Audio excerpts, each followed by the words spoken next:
Hello, everyone. Welcome to the introductory press conference for the Charlotte Hornets 2024 draft class. We're excited to welcome Tidjane Salaün and KJ Simpson here home to the Queen City.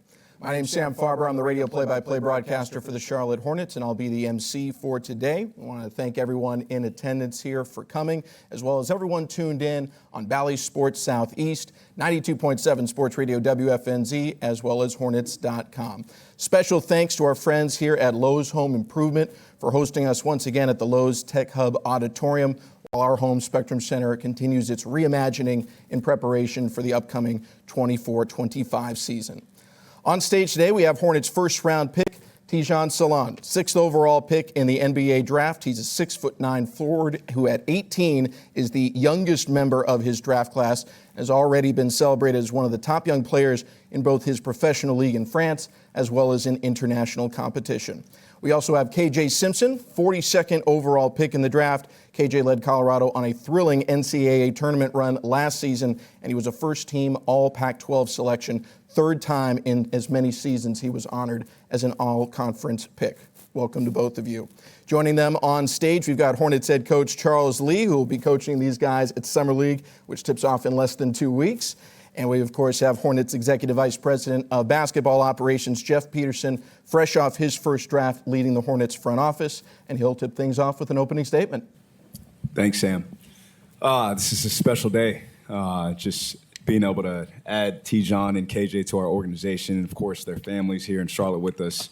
It doesn't get better than this. You know, Tidjane and KJ were two players that we targeted towards prior to the draft even starting. And anytime that you can add two players of that caliber, of course, on the floor, and two guys of the character that they have is extremely exciting.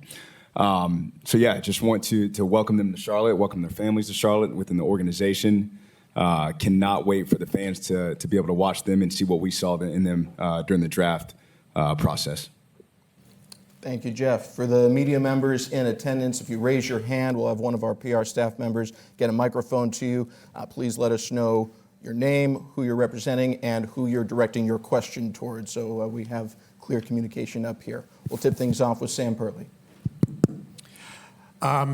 A question for Tidjane and KJ. Sam Perley with Hornets.com. Congratulations to you both. You both had a little bit of time to kind of process being drafted. Now that you're here in Charlotte, I mean, what does this moment feel like for you? And then as a follow-up to Charles, just your impressions of your two newest players that are entering the organization also at the same time as you.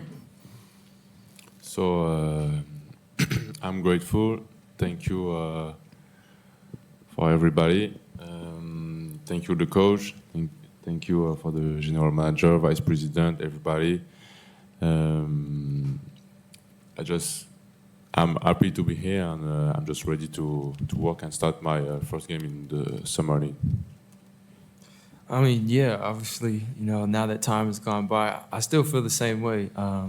Right when I got drafted, it's like a dream come true. You think about this, as a kid, and now that it finally happened, then everybody saw my raw emotions, right when it happened. And, I mean, that's just who I am. And so, honestly, I still feel the same way. I still feel on top of the world, but I also can't wait to get ready to work and get ready to go after it with this team and this unbelievable opportunity.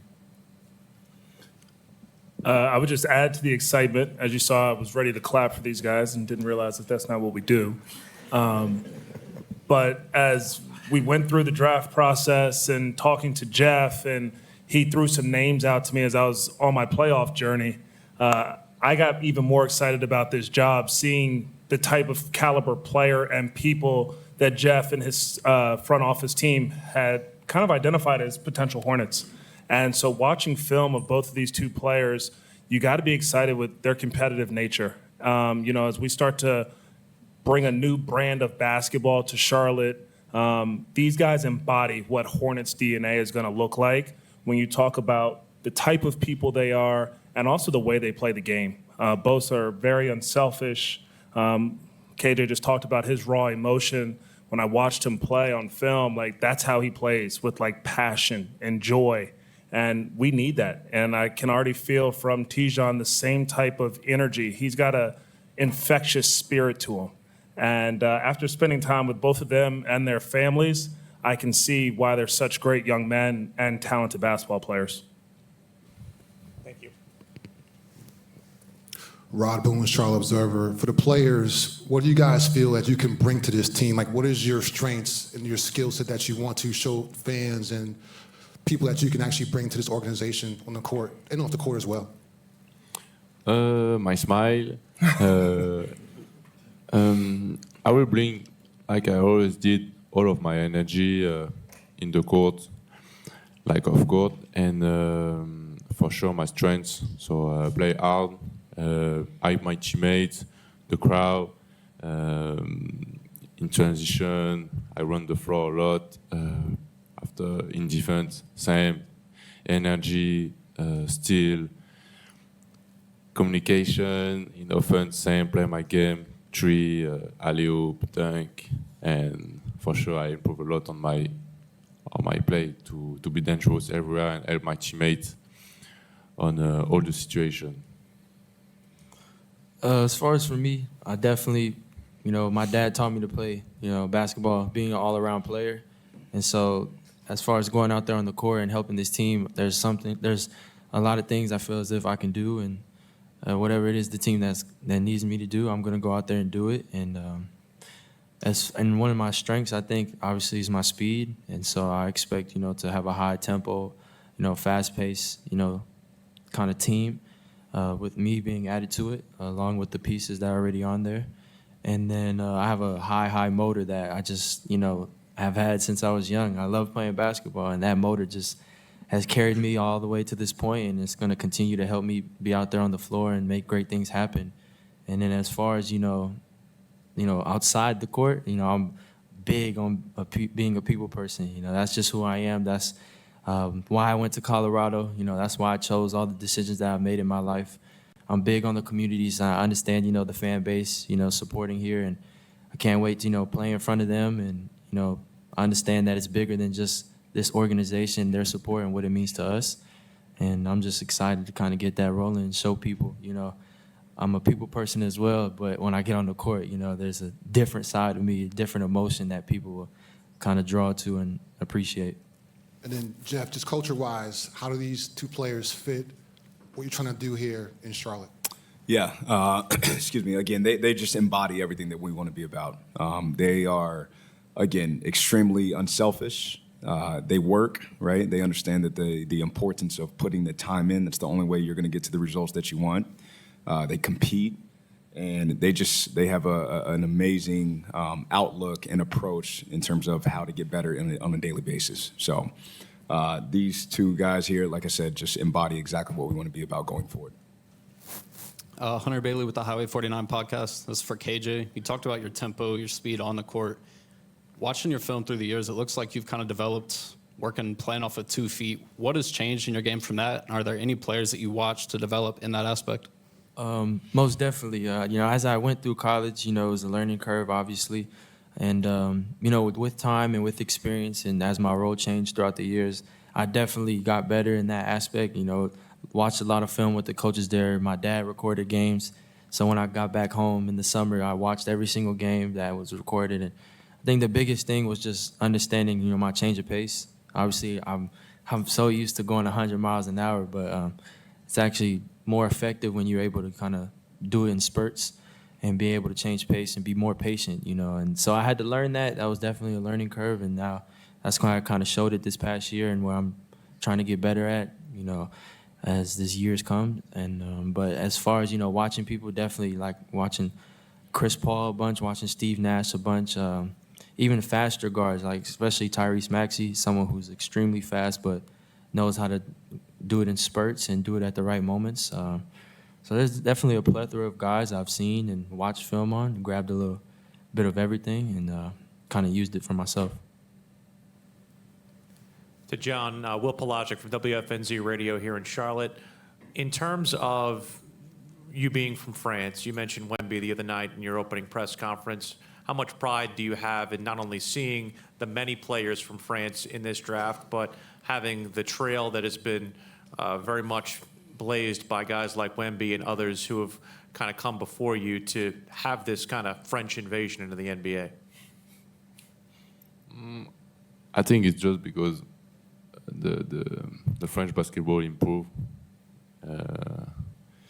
and it's everywhere in the world. I would say we just improve. We watch a lot of game, like the NBA game, not in live, but the next day we can watch, and that makes the difference. Charles as well, and KJ, you can feel free to respond as well. When we talked on Tuesday, you mentioned that in your own career, you kind of had a little bit of a chip on your shoulder. How much of that maybe do you see? Do you see a little bit of yourself in KJ from what your career was like and what KJ's kind of had to overcome, and KJ as well? Yeah, I would say he's definitely got the right approach, the right mindset for how to come into every day knowing that like nothing's going to be given to you. You have to earn everything. Just a moment ago, he and I talked about why he chose to go to Colorado and that it was about fit for him.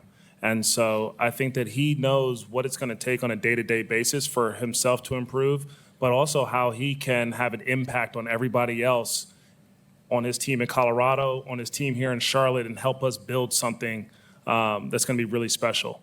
I think that between KJ and Tijon, both of these guys, they just love the game, and that's really important. And I think it's something that's kind of been lacking as generations have come into this nowadays. And these two guys have that. And then there's also a sense of like resilience. They've both gone through some things. They've been young. I think that their rookie year, they're going to find out that it's a little bit of a different game. But they're prepared for that because they have the right mindset, the right approach. They have a chip on their shoulder. They're competitive, and they just love the opportunity every day to get better. Oh, it's beautiful. But no, yeah, just to follow that, I mean, he kind of spoke on it. We talked about it a little bit, but one of my non-negotiables is loyalty. That's something I live by. That's something I follow and make decisions as. And, you know, me being loyal to certain people and certain programs, you know, it might have not always been the favorite for the public eye. And so everyone's going to have their opinions. Everyone's going to, you know, say things about me or always have a negative thing to say, honestly. So my path has definitely not been the easiest. It's definitely been, you know, unique. You know, me and my family went through a lot. And so just the fact that I'm at this level and at this stage, like, it makes me more appreciative of these opportunities because they don't get handed to everybody. So when I play out there on the floor, like, I don't care about looking the fanciest or looking the coolest. Like, I play because I love basketball, and I play with a chip on my shoulder because of everything I've been through. So, yep. Jeremy Grandison, ESPN Charlotte. Question for Tijon and KJ. Charles mentioned culture enhancers as a key trait you were trying to add to the team. How rewarding is it to know that they didn't draft you only for your skill set, but also your character and work ethic? Can you say again? How rewarding is it to see that they drafted you not only for your skill set, but also who you are as a person and your character?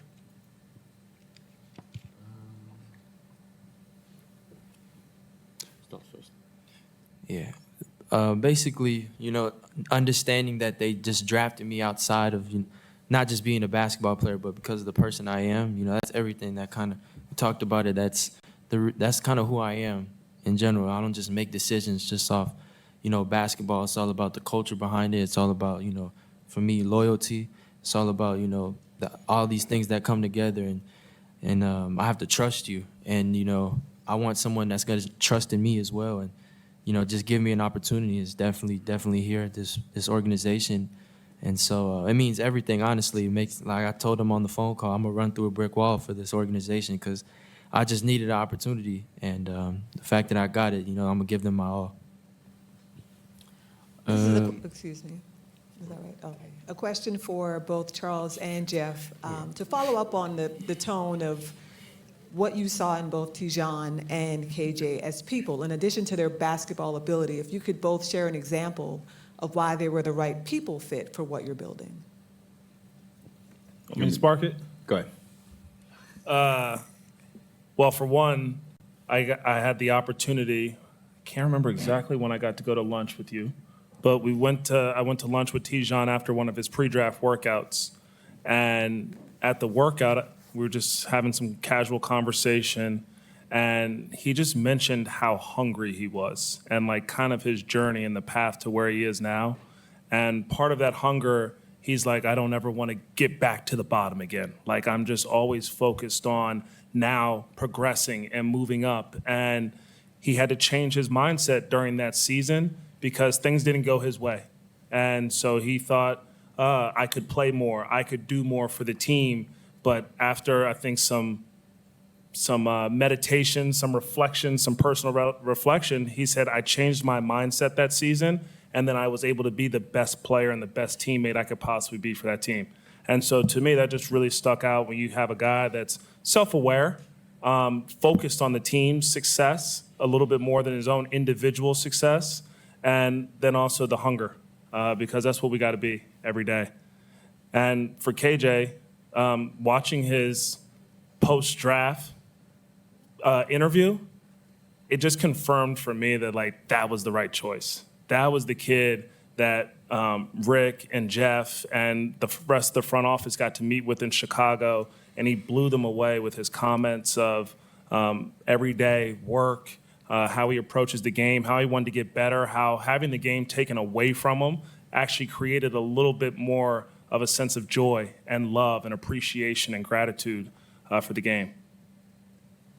Yeah, I'll start with Tijon. So our assistant general manager, Dotun Akinwale, and I, we were fortunate to be able to go over to Venice to interview Tijon as part of the Euro camp, and simply just asked what he enjoys the most about the game of basketball.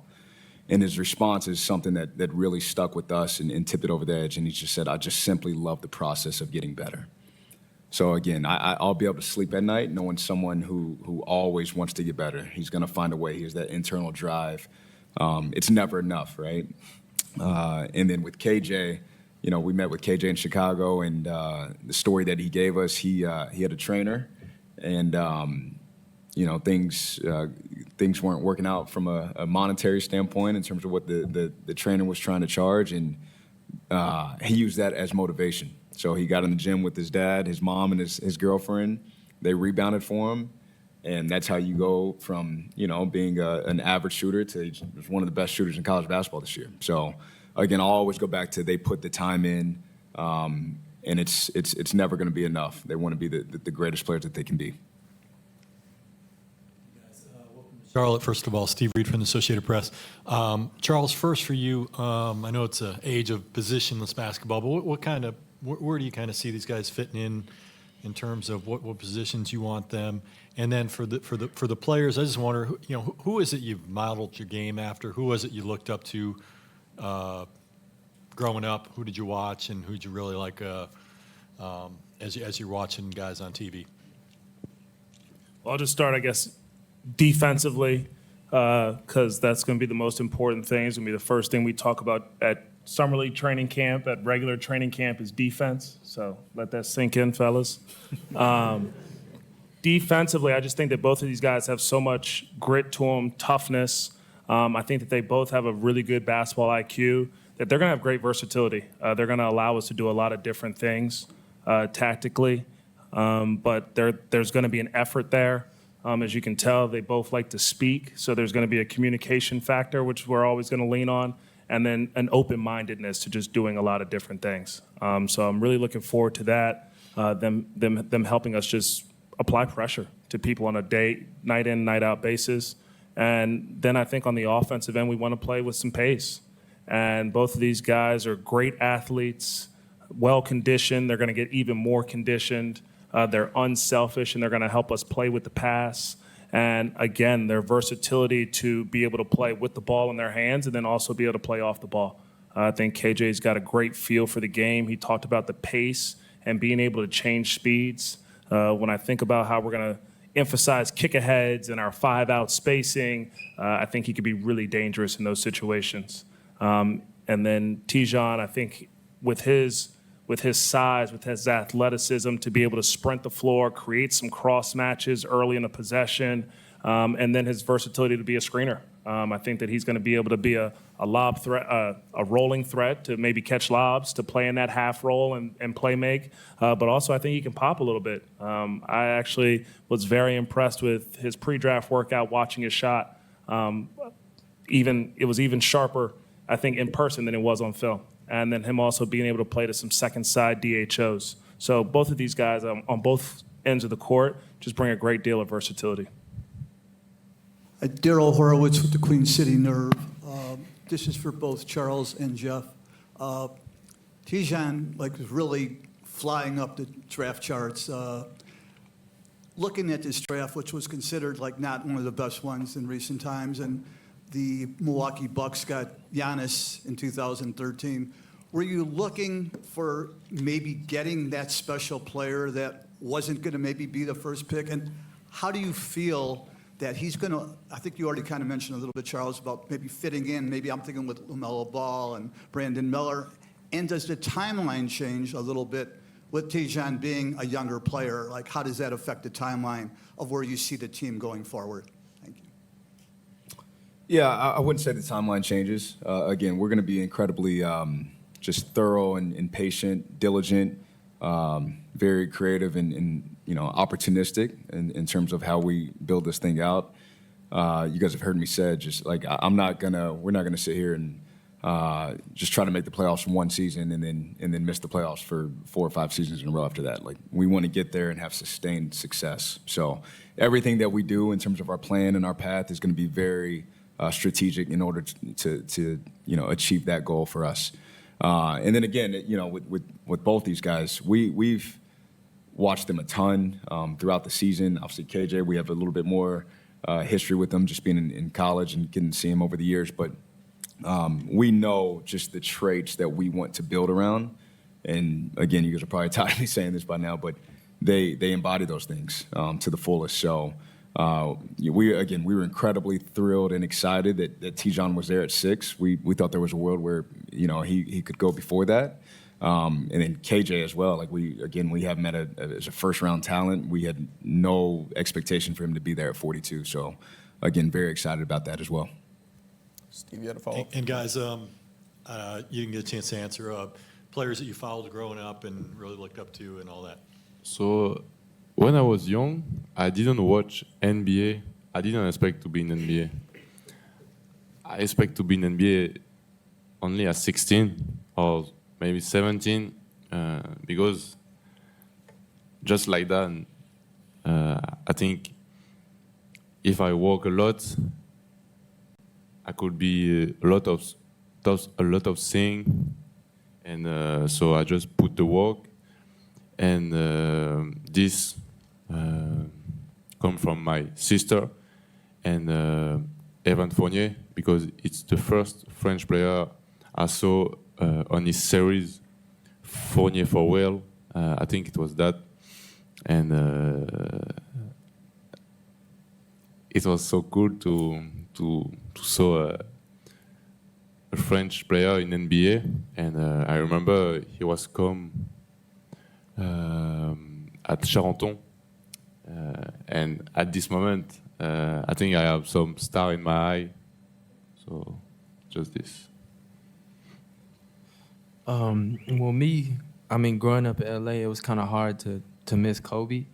I wouldn't say my game is anything like his, but the thing I kind of gravitated from him was, or towards him, and kind of took away from him was definitely like how he approached playing basketball. I appreciated, how much love and passion, how serious he was for it. And I'm a joyful person. I'm a great people person, as I mentioned, but when I get on the court, that's how serious and that's how, valuable I approach basketball in that same manner. So I kind of took that from him. And then definitely, a lot of quick guards in the NBA. Like I mentioned, Tyrese Maxey. Growing up, I watched Colin Sexton a lot. Who's someone I'm able to contact if I need anything, kind of like a big brother to me now. So that's kind of cool to have that, type of connection. But definitely him, the way he approaches basketball as well. We've seen how serious he was in summer league. So definitely players like that. Andrew Nemhard's also another one. Obviously seen his recent success, played against him in high school. And so ever since then, kind of drawn towards those players that do a lot of things out there on the floor for their team. Another one is kind of weird to kind of compare myself, but like in terms of what they bring to the team is probably Derek White. I had a lot of conversations with Coach Boyle back in Colorado about what he did for, what he's doing for the team. Obviously right now you see the success that they've had because of it and what he did for Colorado and the way he helped his team. And so, like I said, growing up, I'm an all-around player, and that's definitely what Derek White is, and that's what he embodies. And so I kind of try and play similar to that. Mike Lissette from Queen City News, Charlotte Sports Live. Tijon, 2 questions for you. First off, we're peppering you with questions, but you're new to the area, you're new to the city. What, upon looking at it and seeing this place for the first time, what kind of questions do you have about Charlotte, about being here? What are your impressions early on? Ask if they got Hornets. I don't really know. When I came here, the first thing I want to know is where is the gym? Like that. Yeah, just where is the gym? And they told me they just build a better gym, better arena. So I couldn't go to the gym at the practice facility, but I came to another one. But after, for the city, we will see. But it's not on my project, Follow-up question real quick. One of the things that everyone talks about, your energy and your ability to move away from the ball. One area, though, that people have said that you have to work on is your jump shot and your long-range ability, developing consistency. What do you think you have to do to get that jump shot to the next level? Continue to work. Just yesterday I worked with the coach on my shoot, and I shoot a lot. And I think if I regular, I'm gonna be better. It's the process, and after with my confidence, that is gonna be good. Tijon. Scott Fowler from the Charlotte Observer. I would like to know more about your basketball journey, when you really started playing early and when you started playing seriously, and where you learned the game. So I start at 7 years old in my city in France. And I just follow my sister. Before I played judo or 1 year in football, but I wasn't good. But I was good on judo. So until 14, 15, when I came in INSEP, INSEP, in academy in France, one of the biggest academy. I was injured, so during 6 months I just lived a lot. And after at 16, like I said, at this moment, just like that, I start to work a lot, play harder, work hard. I start to follow my sister on his work ethic. And at this moment, I made some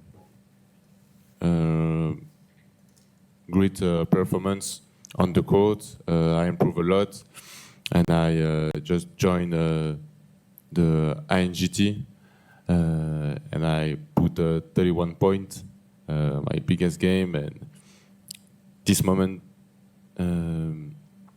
just make me realize I can do more and more.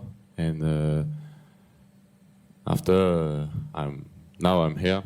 It's just because I work a lot. They have no secret for me. Just patient, work, and be positive. Excellent. That's all the time that we have. Another warm welcome for Tijon and KJ. Welcome to Charlotte to both of you. That'll do it for the press conference. We are going to take a quick photo op here. Thank you all again tuned in at home and for being here in person.